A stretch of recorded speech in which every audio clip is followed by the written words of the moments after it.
జీహెచ్ఎంసీని 3 కార్పొరేషన్లుగా విభజించడంపై కోర్టులో writ petition దాఖలైంది. GO number 55ను సవాలు చేస్తూ కోర్టులో గురువారెడ్డి అనే వ్యక్తి పిటిషన్ దాఖలు చేశారు.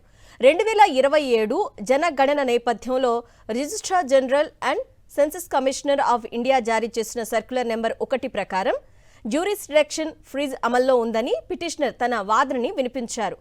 జ్యూరిస్డిక్షన్ ఫ్రీజ్ కాలంలో మున్సిపల్ సరిహద్దులు మార్చడం లేదా స్థానిక సంస్థల పునర్వ్యవస్థీకరణ చట్టం విరుద్ధమన్నారు. అందుకే జీవో నెంబర్ 55ను రద్దు చేయాలని కోర్టును కోరారు పిటిషనర్ గురువారెడ్డి. ఈ పిటిషన్పై విచారించిన చీఫ్ జస్టిస్ ధర్మాసనం వాదనలు విన్న అనంతరం కేంద్ర రాష్ట్ర ప్రభుత్వాలకు నోటీసులు జారీ చేసింది. 3 వారాల్లో కౌంటర్లు దాఖలు చేయాలని కోరింది. కౌంటర్లు దాఖలైన తర్వాత తదుపరి విచారణ చేపట్టనుంది. 2027 జనగణన నేపథ్యంలో registrar general and census commissioner of India జారీ చేసిన సర్క్యులర్ నెంబర్ 1 ప్రకారం జ్యూరిస్డిక్షన్ ఫ్రీజ్ అమల్లో ఉందని పిటిషనర్ తన వాదనని వినిపించారు.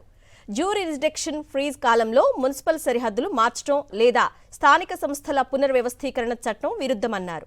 అందుకే జీవో నెంబర్ 55ను రద్దు చేయాలని కోర్టును కోరారు పిటిషనర్ గురువారెడ్డి. ఈ పిటిషన్పై విచారించిన చీఫ్ జస్టిస్ ధర్మాసనం వాదనలు విన్న అనంతరం కేంద్ర రాష్ట్ర ప్రభుత్వాలకు నోటీసులు జారీ చేసింది. 3 వారాల్లో కౌంటర్లు దాఖలు చేయాలని కోరింది. కౌంటర్లు దాఖలైన తర్వాత తదుపరి విచారణ చేపట్టనుంది.